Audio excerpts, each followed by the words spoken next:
Hey, I'm here to bring you your daily mental health enlightenment, and today we are discussing the cover-up emotion, anger. Why do I call it the cover-up emotion?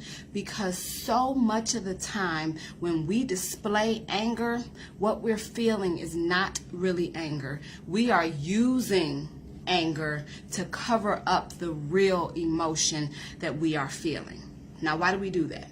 We do that because anger is an acceptable, safe emotion for us to show. When we're feeling hurt, when we're feeling sad, when we're feeling let down by someone, embarrassed, shame, guilt, all of those are vulnerable feelings that's scary for us to share. But the more acceptable response is to show that we're upset.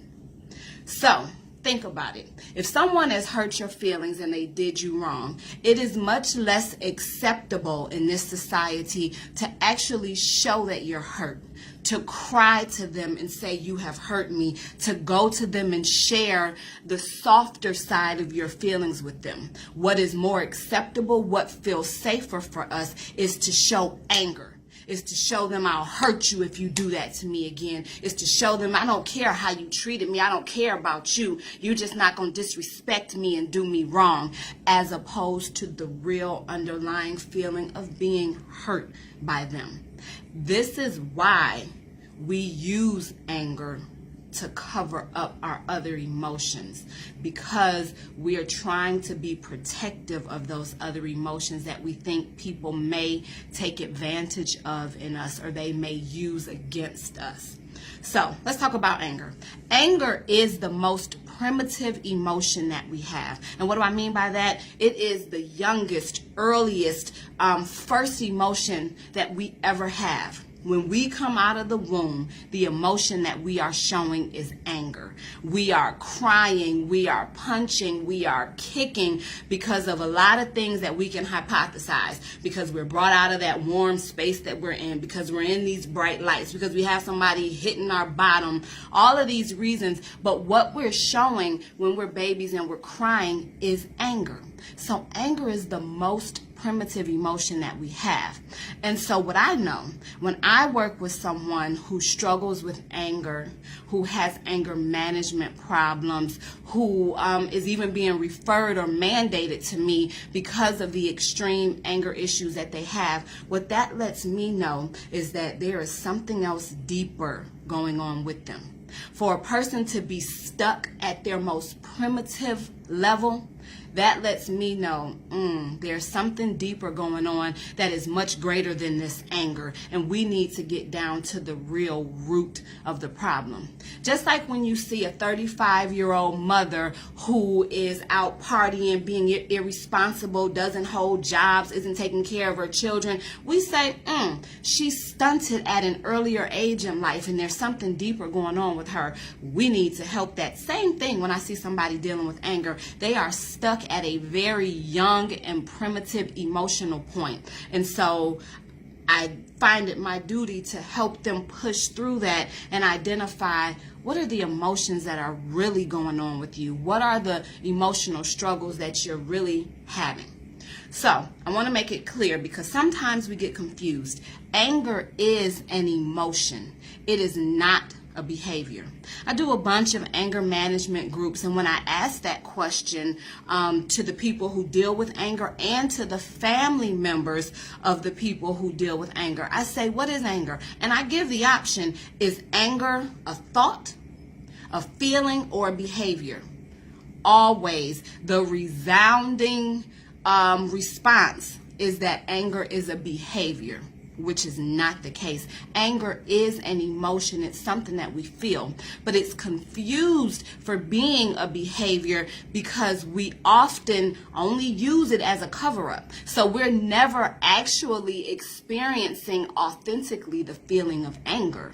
But we're covering up the real emotion that we're feeling with these angry behaviors. So we're yelling at people, we're cursing out people, we're being physically aggressive, we're fighting people.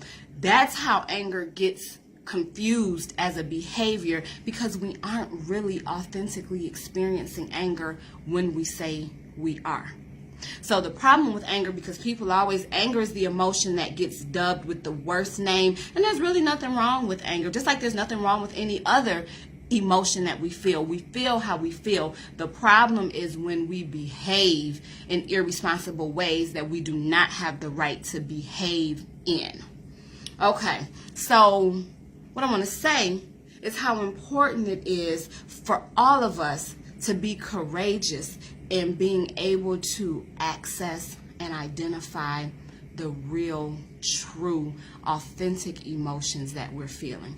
Because what I will say, even though society tells us it's not safe to share our feelings and we shouldn't experience these feelings, for men don't cry, men don't express feelings, you're a punk if you do, all of those things, even though society says all that, it really all comes back to us, because we do teach people how to treat us, and we are the first examples for people of how they treat us. So when we act okay with the emotions that we feel, guess what? Everybody else is okay with it too. But when we act uncomfortable with feeling certain emotions, that gives people the end to say, oh, they're uncomfortable with this. Let me dig. So I want to say, be courageous enough to access the true, authentic feelings that you are experiencing, and then to display them so that you don't get caught up in this anger cycle that causes problems at work. It causes problems in your relationships. It causes problems with dealing with your children. It causes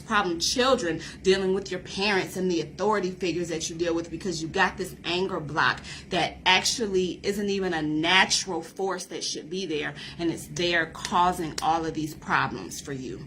It's important for you to understand which emotions you struggle with the most that cause you to then use that anger as a cover-up. Do you struggle most with being embarrassed? Do you struggle most with being hurt? Do you struggle most with feeling sad? Right? Because all of the feelings we don't struggle with, you need to identify for yourself which feelings are hardest for you to access and express, because then you'll know which feelings trigger those anger responses, those false anger responses to come up. Once you understand those feelings that you struggle with, then you know when those feelings are triggered, that's when my anger might come. I got to check myself. I got to manage that and make sure that I don't allow these anger behaviors to get out of control and cause problems in my life. The second thing that you want to work on, once you identify which emotions you're most uncomfortable with, you want to then gain a sense of comfort being able to express them. And what's the easiest way to do that? Get with someone that you feel safe with, someone that you know loves you and cares for your feelings, and then practice expressing those uncomfortable feelings with them, so that all the myths that you have in your head about what horrible things may happen, you can begin to see those things won't happen. It's not that bad. And then you can go from that safe person to other people who are safe but maybe not as safe, to then other people, to where you are now responsibly accessing and displaying the real emotions that are there, and you don't use anger in a cover-up way, which then ends up causing you all these problems. Another thing is to identify what are your underlying fears with actually getting in touch with the real emotions that are there. So yes, externally, these fears about what other people will think, what's acceptable in society, and all those are very real things. Even if you're not consciously aware that that's going on for you, it's going on for you. But also there can be other internal fears that you have about accessing your true emotions. One main fear that I hear from people is the fact that they're afraid once I access a certain emotion, I'm going to go, and I'm going to go over the edge. I won't be able to manage it, and I'm scared of where I may go. That's not true.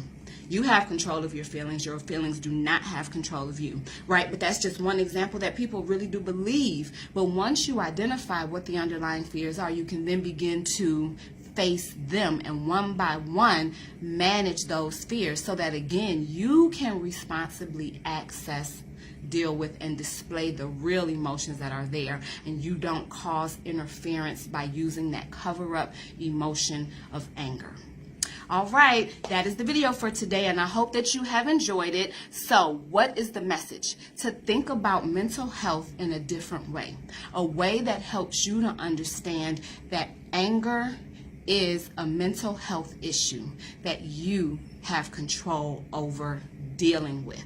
And I'll see you tomorrow.